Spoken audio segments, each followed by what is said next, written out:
পরীক্ষায় প্রশ্ন ফাঁস রুখতে কড়া বিল পেশ কেন্দ্রীয় সরকারের। তবে বিরোধীদের হই হট্টগোল কিন্তু এখনো পর্যন্ত থামছে না, তারা হই হট্টগোল চালিয়ে যাচ্ছে। আর এই হই হট্টগোলের মধ্যেই পেশ হলো the public examinations prevention of unfair means amendment bill 2026 একগুচ্ছ দাবি রয়েছেন, সেই দাবি নিয়ে একাধিকবার আলোচনা করা হয়েছে। কিন্তু প্রশ্ন হচ্ছে বিরোধীরা এখনো পর্যন্ত হইচই চালিয়ে যাচ্ছে কেন? রাজীব রয়েছেন আমাদের সঙ্গে, আমরা রাজীবের কাছে যাব।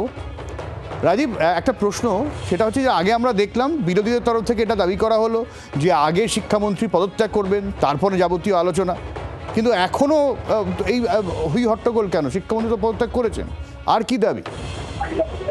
দেখো, যে বিলের কথা তুমি বললে, public examination prevention of unfair means amendment bill, সেটি পেশ করেছেন আজকে মন্ত্রী জিতেন্দ্র সিং, এবং সেই বিল নিয়ে আলোচনা হওয়ার কথা। বিরোধীদের পরিকল্পনা রয়েছে সেই বিলটিকে নিয়ে আলোচনা না করতে দেওয়া, এবং তারা সংসদে নামবেন। ঠিক দুটো বাড়তে চলেছে, এখনই আবারও সংসদ অধিবেশন বসবে। বিরোধীরা মূলত আজকে সকাল থেকে বারংবার হইচই করছেন। তারা কেন্দ্রীয় স্বরাষ্ট্রমন্ত্রী অমিত শাহর হস্তক্ষেপ, অমিত শাহর বলা যেতে পারে ক্ষমা প্রার্থনা তাকে দিয়ে চাইছেন, যেহেতু দিল্লি পুলিশ এবং কেন্দ্রীয় বাহিনী যারা আন্দোলন করছিলেন ককরোচ জনতা পার্টির সমর্থনে, তাদের উপর নির্যাতন চালিয়েছে, তেলের গান চালানো হয়েছে। এই কারণেই পুলিশের যেহেতু ভূমিকা নিয়ে সমালোচনা করা হয়েছে, পুলিশের ভূমিকা সামনে এসেছে, তারা নিন্দনীয় ভূমিকা পালন করেছেন। তাই পুলিশ মন্ত্রী হিসেবে, স্বরাষ্ট্রমন্ত্রী হিসেবে অমিত শাহকে বিবৃতি দিতে হবে, তাকে ক্ষমা চাইতে হবে। বিরোধী রাজনৈতিক দলগুলি আজকে মকরদ্বারে অর্থাৎ সংসদ ভবন চত্বরে তারা এই বিক্ষোভ দেখাচ্ছেন। সংসদ ভবনের ভেতরে লোকসভা কক্ষে এবং রাজ্যসভা কক্ষেও তারা সরব হয়েছেন এবং ওয়েলে নামে বিক্ষোভ দেখাতে। রাজীব, একটা বিষয় জানতে চাইবো, টেকনিক্যালি যেটা হওয়া উচিত ছিল, এই যে শিক্ষা নিয়ে, শিক্ষা ব্যবস্থা নিয়ে প্রশ্ন ফাঁস নিয়ে এত হইচই, তার একটা ঠিকঠাক যাতে একটা মেকানিজম আনা যায়, তার জন্য একটা আলোচনা হওয়ার কথা ছিল। তার মানে সেই আলোচনাটা হচ্ছে না। দেখো, আপাতত এই যে বিলটি এসেছে, বিলের জন্য সময় বরাদ্দ হয়েছে লোকসভাতে 8 ঘন্টা, রাজ্যসভাতেও প্রায় 8 ঘন্টা সময় বরাদ্দ হয়েছে আলোচনার জন্য। আর সেই আলোচনা হলেই স্বাভাবিক গণতান্ত্রিক নিয়মে সরকার পক্ষের তরফে কিছু বক্তব্য আসবে, বিরোধী পক্ষের তরফে কিছু বক্তব্য আসবে, সাংসদরা বলবেন। কিন্তু বিরোধীরা চাইছেন কেন্দ্রীয় স্বরাষ্ট্রমন্ত্রী অমিত শাহকে ক্ষমা চাইতে হবে, তাকে বিবৃতি দিতে হবে। মানে বিরোধীরা এক একটা ইস্যু হবে, এক একটা দাবি তারা তুলতে চাইবেন, আলোচনার পরিসর আর তৈরি হচ্ছে না, আলোচনাটাই হচ্ছে না। অথচ তারা দাবি করেছিলেন আগে আলোচনা হোক, কিন্তু আলোচনা কি করে হবে? বিরোধীদের তো একের পর এক নতুন নতুন দাবি। রাজীব, সঙ্গে থাকো, বক্তব্য কি আসছে একবার শোনাই। माफीनामे की मांग कांग्रेस लगातार कर रही है कि पहले माफी मांगी जाए, उसके बाद ही चर्चा।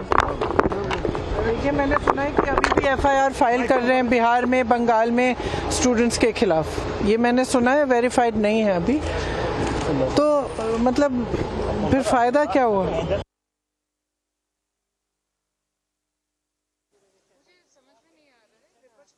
थी कि धर्मेंद्र प्रधान जी इस्तीफा देंगे, उसके बाद चर्चा करेंगे। इस्तीफा हो गया है और आज भी वो चर्चा करने से नाराज हैं।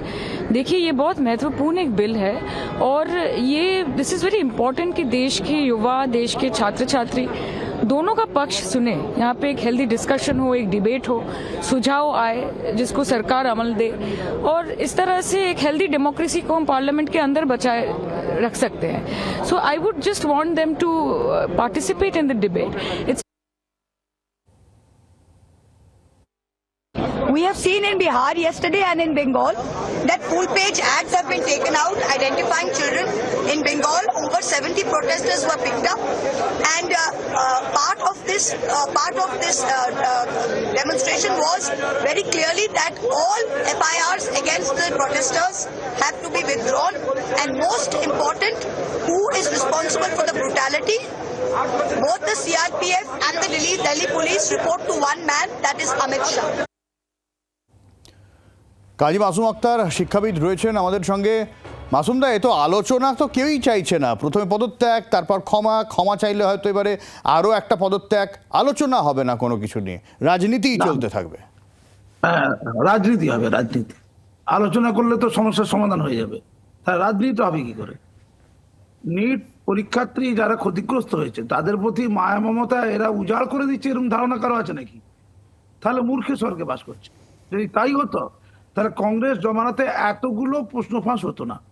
ইঞ্জিনিয়ারিং থেকে শুরু করে, মেডিকেল থেকে শুরু করে 2007 সাল, 2011 সাল, 2004 সাল একাধিকবার কেন্দ্রীয় পরীক্ষাগুলোতে এবং রাজ্যের পরীক্ষাগুলোতে ব্যাপক কেলেঙ্কারির মতো কেলেঙ্কারিতে কংগ্রেসই আমলে একাধিকবার কোশ্চেন ফাঁস হয়ে যাওয়া, পেপার লিক হয়ে যাওয়া, এটা পরম্পরা। যারা এই পরম্পরাতে অভ্যস্ত হয়ে গিয়ে বিজেপি জমানাতে লোককে পরিচিত করেছে যে তোমরাও নিটটা ফাঁস করে দাও, আমাদের সময় ফাঁস হয়েছিল, তোমরাও টাকা পয়সা দিয়ে লেনদেন করো, এটা তো অনুপ্রেরণা বলা যায়। তারা সমাধান চাইবে, এই কথা কে বললো? তারা রাজনীতি চাইবে। ধর্মেন্দ্র প্রধানকে সরিয়ে দিয়েছে, আরেকজন নতুন লোক শিক্ষামন্ত্রী দায়িত্ব নিয়েছে। তো কি হয়েছে তাতে? তাতে দেশের সমাজের কি পরিবর্তন? কিচ্ছু পরিবর্তন হবে না, তাতে কিচ্ছু হয় না। আমি কতদিনও বলেছি যে অভয় কাণ্ডে কলকাতার পুলিশ কমিশনারকে ওই ইস্তফা দেওয়ার জন্য তোলপাড় করেছিল, সেই ইস্তফা দিয়ে নতুন একজন পুলিশ কমিশনার হলো, তাতে বরঞ্চ ক্ষতি হয়েছিল, লাভ কিছু হয়নি। ফলে এখানে এইটা চেয়েছে আবেগ, জেনজিদের আবেগ পরিবর্তন হয়েছে। কিন্তু সরকারি বিরোধী দলগুলো তারা এই যে ফাস্ট ট্র্যাক কোর্টের মাধ্যমে বিচার করা, নতুন বিল পাস করা, তাতে কেন্দ্র সরকারকে সাহায্য করা, যাতে করে এইরকম দুর্নীতি আগামীতে না হয়, তার জন্য কেন্দ্র সরকারকে সাহায্য করা, তাদেরকে আরো মোটিভেট করা, এইসব নয়। আলোচনা হবে না, পলিটিক্স হবে, খেপাবো হবে, আর আমরা ডিভিডেন্ড করবো।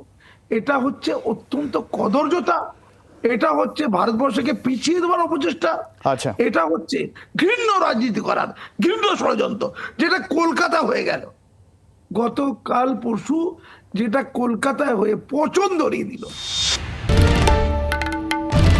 বাংলার আওয়াজ, বাঙালির আবেগ, জি 24 ঘন্টা।